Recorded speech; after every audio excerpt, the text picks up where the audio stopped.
വെള്ളപ്പൊക്കത്തിന് പരിഹാരമായാണ് പലയിടങ്ങളിലും വീടുകൾ തറനിരപ്പിൽ നിന്ന് ജാക്കി വെച്ച് ഉയർത്തുന്നത്. വെസ്റ്റ് ബി.ജി റോഡ് മേഖലയിൽ ഒട്ടനവധി വീടുകൾ വെള്ളപ്പൊക്ക ഭീഷണി നേരിടുന്നുണ്ട്. ഈ സാഹചര്യത്തിലാണ് കുമ്മാട്ടിക്കുളം വയൽ തേർവീട്ടിൽ ഷാജി തന്റെ വീട് ജാക്കി വെച്ച് ഉയർത്താൻ തീരുമാനമെടുത്തത്. 1 മീറ്റർ ഉയരത്തിലാണ് ഷാജിയുടെ ഇരുനില വീട് ഉയർത്തുന്നത്.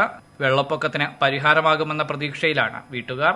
വെള്ളം പൊതുവെ മഴ തുടങ്ങിക്കുകയാണെങ്കിൽ അവിടെ 3 അടി വെള്ളം ഒന്നായിട്ട് അവിടെ വെയിലെടുത്ത് നമുക്ക് വരും നടക്കണ്ട. എല്ലാ കൊല്ലം ഇതിന് മുകളിലേക്ക് ഒരു മുകളിലെ കിടക്കല് താഴെ ഒന്നും ഉപയോഗിക്കാൻ പറ്റില്ല. ഞാനൊരു വാതിലെ കമ്പനി പോയിക്കുന്നു നിശ്ചയിക്കുന്നു, അതുകൊണ്ട് പൊക്കാൻ കാരണം. പക്ഷെ എന്നാലും പുറത്ത് വെള്ളം ഉണ്ടാവും. ഇപ്പം അതിലും മുതൽ ഇപ്പോൾ പൊക്കിയാലായിട്ട് ഞാൻ പറഞ്ഞില്ല, കിണറിൻ്റെ അതുവരെ വെള്ളം വരുന്നതാണ്.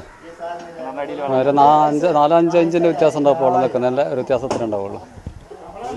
ചെറിയൊരു സമാധാനം ഇത്രയുള്ളൂ. ബെൽറ്റില്ലാത്ത വീടുകളും ജാക്കി വെച്ച് ഉയർത്താൻ സാധിക്കും. വിദഗ്ധരായ അതിഥി തൊഴിലാളികളാണ് മിക്കവാറും ഈ രംഗത്ത് പ്രവർത്തിക്കുന്നത്.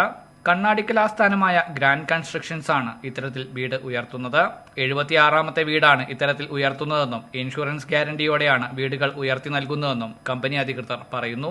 പഴയ വീടുകളും പുതിയ വീടുകളൊക്കെ നിലവിൽ താഴ്ന്നു കിടക്കുക, അധികം മൂലം ഉണ്ടാകുന്ന ഈ ഫ്ലഡിങ്ങും വെള്ളപ്പൊക്കമൊക്കെ നമ്മളെ വല്ലാണ്ട് ബാധിക്കുക സാധാരണ ജനങ്ങളെ. അതിന് എത്രയും പെട്ടെന്ന് ആ പഴയ വീടുകൾ ഉയർത്തി പഴയ ലെവലിൽ തന്നെ താമസം തുടരാൻ ഏറ്റവും നല്ലൊരു പ്രൊജക്റ്റായിട്ടാണ് നമ്മളിതിനെ കണ്ടതും ഇപ്പോൾ അതിനെ കൂടി കൂടുതൽ പഠിച്ച് നമ്മളിപ്പോൾ അത് മനസ്സിലാക്കി ചെയ്തുകൊണ്ട് പോകുന്നത്. ഏതാണ്ട് ഇപ്പോൾ നമ്മളെ കമ്പനി ഗ്രാൻഡ് കൺസ്ട്രക്ഷൻ 7 വർഷമായി ഇപ്പോൾ ഇത് തുടങ്ങിയിട്ട് 76ാമത്തെ വീടാണ് ഇപ്പോൾ ചെയ്തുകൊണ്ടിരിക്കുന്നത്. ഈ സ്ഥലം വെള്ളയിൽ നമ്മളെ നല്ലൊരു ഭാഗം വെള്ളം കയറുന്ന ഒരു ഏരിയയാണ്. ഏതാണ്ട് ഞാൻ മനസ്സിലാക്കിയിടത്തോളം ഇവിടുന്ന് ഇപ്പോൾ ഒരു 300 വീടോളം മൊത്തത്തിൽ ഒരു കഷ്ടത്തിലാണ് ജീവിക്കുന്നത്. അപ്പോൾ അതുകൊണ്ട് ഈ മേഖലയിലുള്ള ആളുകൾക്ക് ഇതൊരു പരിഹാരമാവുന്നുണ്ടെങ്കിൽ നമ്മളെ കമ്പനി ചെയ്യുന്ന ഏറ്റവും നല്ലൊരു പ്രവൃത്തിയാണ്. എനിക്ക് ജനങ്ങളിൽ നിന്ന് കിട്ടുന്ന ഒരു റെസ്പോൺസ് പഴയപടി നിലനിർത്തുക എന്നുള്ളതാണ് നമ്മളെ ആകെയുള്ള ഒരു ഉദ്ദേശം.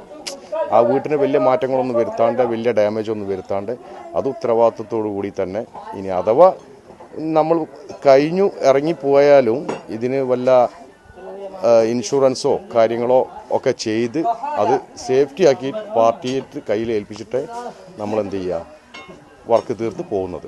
പുതിയ വീട് നിർമ്മിക്കുന്നതിന്റെ 40% ജാക്കി വെച്ച് ഉയർത്തുന്നതിന് ചെലവ് വരുന്നത്.